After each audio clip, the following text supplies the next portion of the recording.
Welcome back to Joe's Son of Boxing. I made a video about Derek Chisora and the proposed fight with Joe Joyce. Well, it's not proposed. It's going to happen apparently in July. And I was saying, does someone want Derek to get killed? And a lot of people responded, and some of the comments they made were interesting. One guy said, or actually more than one guy said, don't forget, Joe Joyce is easy to hit as well. He's going to take some damage. It's absolutely true, of course. I concentrated on Derek because I think, the miles on the clock, so to speak. But yeah, absolutely correct. I mean, Joe had that supposedly concrete jaw, which got shattered by Zhang. So Joe's taken punishment and he's been knocked out, just like Derek. And he's not of a young age. He's in his late 30s. So yeah, it applies to both people. But it got me thinking. Some people were saying, well, what are you talking about? If Derek wants to fight, he should be allowed to fight. And what's wrong with that? And I'm going to watch it. And look, I was never suggesting Derek should be banned. I think the board should insist he has every single test available just to make sure that he's okay. But stopping a bloke from doing what he wants to do, and I'm not the modern definition of a libertarian. The word libertarian, like so many other words, has changed its meaning as time's gone by. I think there are cases to be made in any civilized society where we have to curtail our freedoms in order to help other people and fit in. I don't deny that.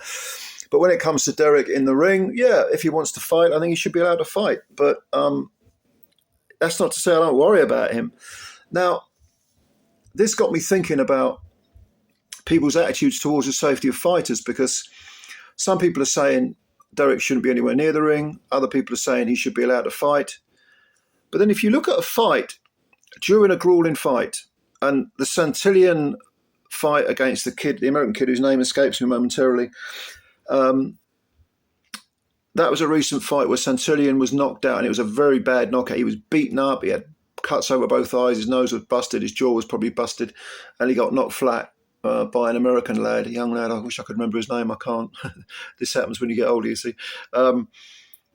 But a lot of people were saying, well, Robert Garcia, who was in the corner, should have pulled him out. And I agree. The kid was getting smashed up. And Garcia just kept basically saying, no, go after him, do this, it'd be offensive. He really should have pulled him out, and certainly should have thrown the towel in before Santillan was knocked out. And it was a highlight, real shocking knockout. So a lot of people who say, well, Derek Chisora shouldn't be anywhere near a boxing ring. Are they the same people that say, well, okay, pull him out? Or are the people that say that no, Derek should be allowed to fight on for as long as he likes, until he's 50 or 60 or whatever? Are they the same people that would say, well, people like Santillan, who took a horrendous beating, should have been allowed to just fight until they were, as was the case, knocked flat out? Where do we draw the line between safety of the fighter? A lot of people said that Tyson Fury was out. He should have been stopped against Usyk. And yet afterwards, even though he took a hellacious beating in that 9th round, I didn't have him winning any of the remaining rounds, but he hung tough and he went the distance. So where do we draw this line in the sand? Let's put it this way. If you're someone that says, oh, Derek Chisora should be allowed to fight anyone, go on for as long as he likes, but at the same time says, oh, well, Robert Garcia should have thrown the towel in against Santillan, or Fury should have been stopped against Usyk, or any example you care to mention, well, that's a contradiction, because you're, on the one hand, you're saying, well, fighters should be allowed to do whatever they want, regardless of the potential damage to their health. And on the other hand, you're saying, oh, when they're in the ring, someone should stop the fight. Well, isn't that contradictory?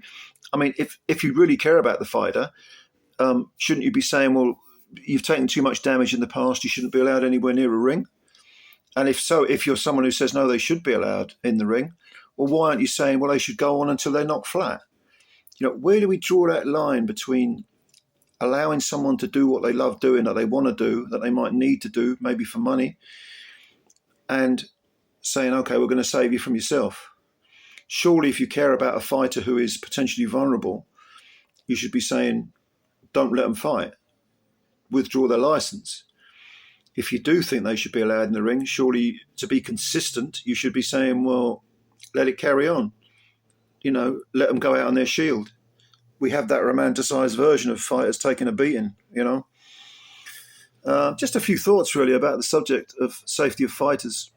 I wonder what you think. You know, leave your comments below, please do. I'd like to read them. And I think I think we all, those of us that are boxing fans, you know, big boxing fans, it's not like we're savages. You know, we do care about fighters, and we don't want to see anybody hurt. So I suppose in a sense we kind of rationalize certain aspects of the game. I've never ever been someone who's, even when I was a young man, I've never ever been someone who tried to make out that boxing wasn't dangerous, or that, you know, so I once heard someone say, oh, fishing is more dangerous than boxing. More people are killed fishing on boats, I presume he meant not sitting on riverbanks, than boxers, or, you know, equestrianism is more dangerous than boxing. Well, this proves that you can sort of manipulate any argument to suit your agenda, because let's be honest here, boxing is about being punched in the head. It's about inflicting pain and damage on your opponent. Even if it's superficial damage, it's still damage, still pain. So I think we need to be honest about this and say, okay, there are contradictions, moral, ethical contradictions. But it's an interesting subject. Where do we draw that line? Leave your comments below. Let me know what you think. And as always, thank you for your time. If you're new to the channel and you could subscribe, that would be fantastic. And also hit the like button as well, because they count the likes apparently. All right. Looking forward to reading what you've got to say. Thank you very much. Bye for now.